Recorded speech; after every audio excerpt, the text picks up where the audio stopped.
two knees, baby. Tell me what do you need? Stand up on your two feet, baby. Bueno, aurten 10 proba izan dauzkau, hau laugarrena izan da, Lizarran. Bueno, pixkanaka ikuste dugu jendea animatzen nahi dela gure zirkuitoa. Gero eta indar gehiago da hartzen, eta bueno, alde hortatik gustua gaude. Bigarren urtez antolatu dute Euskal Herriko mendi duatloi zirkuitua. Mendian, bizikleta eta korrika uztartzen dituen kirol ederra. 10 proba ditu aurtengoak. Ibarran hasi zen irailaren 14an eta Zubietan amaituko da abenduaren 1ean. Iragan larun batean Lizarran jokatu zen 4. proba bide batez gainera Euskal Herriko txapela jokoan zela. Arratsaldeko 4etan eman zitzaion mendi duatloiari irteera. Lehendabizi arineketan 5 kilometro terdi egin behar izan zituzten. Ondoren, 23 kilometro terdi mendi bizikletan eta amaitzeko, ostera ere korrika 2 kilometro eta 400 metro. Lehen korrika saioan azkarrenak Julen Larruzea eta Olatz Odriozola izan ziren. Ondoren gertatuko zenaren aurreikuspen garbia. Standing on your two knees, baby. Tell me what do you need? Stand up on your 2 feet, baby. That's how it's got to be. Man, I love you and I just wanna be your woman.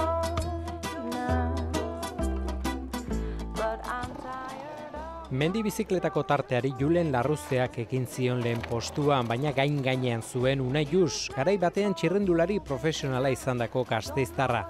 Azken urteetan horrelako probetan ari da buru belarri. Aurtengo zirkuituan lehia ederra ari dira mantentzen, lehen 2 probetan gailendu zen Luis Mari Urizar, Julen Larruzea eta Unai Jus bera. Iazko zirkuituko garaia Jon Erguin Beasaindarra aita izan da eta oraingoz proba bakarrean parte hartu du.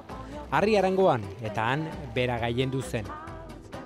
Bizikletako tartean ekinaren ekinez Unai Jusek lortu zuen azkenean Larruzea gainditzea. Gogorra izan da, polita, azkenengo lasterketetan gaina lehia bikaina izaten agia. Gaur Luis Mari Urizar korrika pixkat flojoseago ibilea. Saiatu naiz, Julen Larruzea atzean usten bizikletan. Eta lortu zuen Unai Jusek Julen Larruzea atzean uztea, baina ez zebilen oso urruti bizkaitarra. 3. zetorren Luis Mari Urizarri dagoeneko tarte desentea jaten zioten lehen bi sailkatuek, eta bazirudien Euskal Herriko txapela Jus eta Larruzearen artean egongo zela.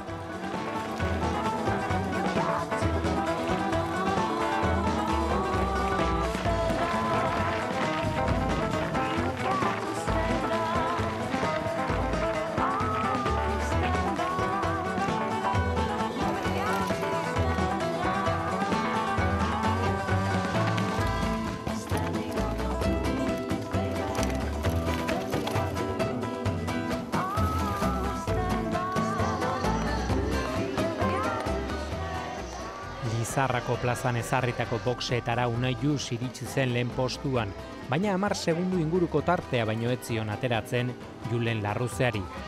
Beraz, korrika egin beharreko azkenengo 2 kilometro eta 400 metroek erabakiko zuten Euskal Herriko txapelduna.